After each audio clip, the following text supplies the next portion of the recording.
Penang Pharma Fest 2023 akan berlangsung 4 hari mulai Khamis ini. Terus saja bersama Zatul Ikmah Muhammad Nur untuk perinciannya. Ya, potongan harga hingga 30%. Itu tawaran menarik menanti pengunjung Penang Pharma Fest 2023 yang bakal diadakan di Kompleks Bukit Jambul. Pelbagai barangan dijual termasuk sayur-sayuran dan buah-buahan. Lebih rendah daripada harga pasaran. Okey, di dalam jualan agromadani ini kita akan juga menjual produk seperti buah-buahan bermusim yang mana termasuk rambutan, durian, manggis, cempedak. Selain daripada itu, selain daripada buah-buahan bermusim, jualan agromadani ini juga kita akan menjual sayur-sayuran dan juga barangan runcit. Disertai lebih 60 usahawan, nilai jualan yang disasar mencecah RM700,000. Penang Pharma Fest 2023 akan turut dimeriahkan dengan pelbagai program sampingan. Mencari solusi terhadap isu perubahan ekosistem laut selain aktiviti manusia yang membahayakan hidupan marin.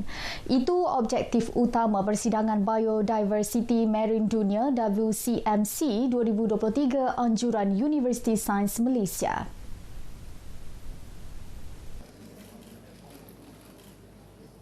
Bagi kami bagi pihak Kementerian Pendidikan Tinggi, kita melihat ini adalah satu persidangan yang sangat baik kerana ia dapat meningkatkan lagi penyelesaian masalah dan juga pelbagai pemahaman mengenai marine diversity ini, especially berkaitan dengan conservation dan sebagainya.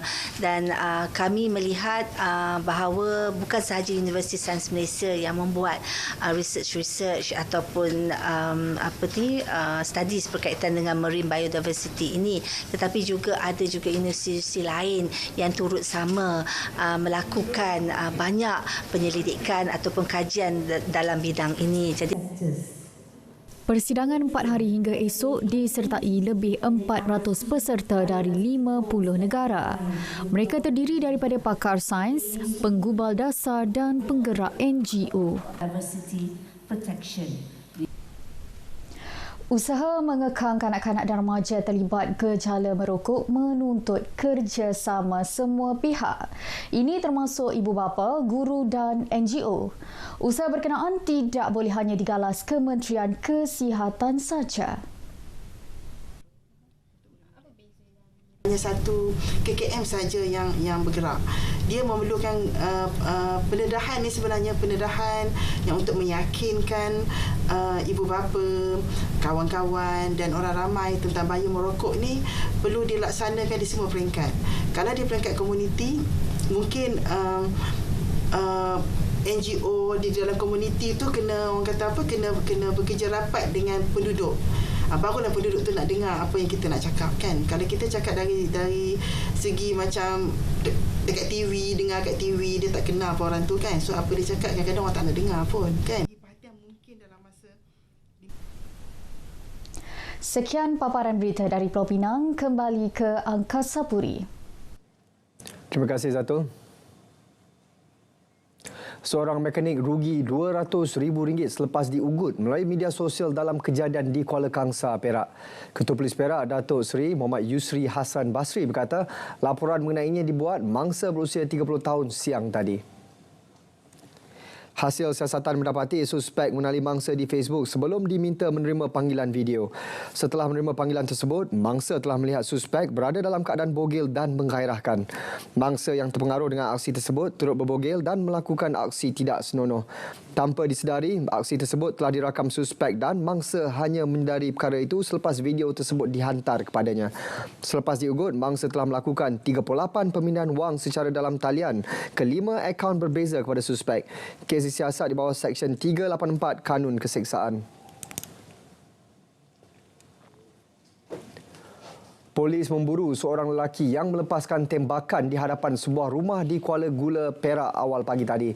Pemilik rumah, seorang lelaki Cina yang tinggal bersama isteri serta 4 orang anaknya terdengar bunyi letupan di luar kediamannya pukul 3 pagi. Ketua Polis Perak Datuk Seri Muhammad Yusri Hasran Basri mengesahkan terdapat kesan tembakan pada kereta, motosikal serta pintu cermin rumah mangsa.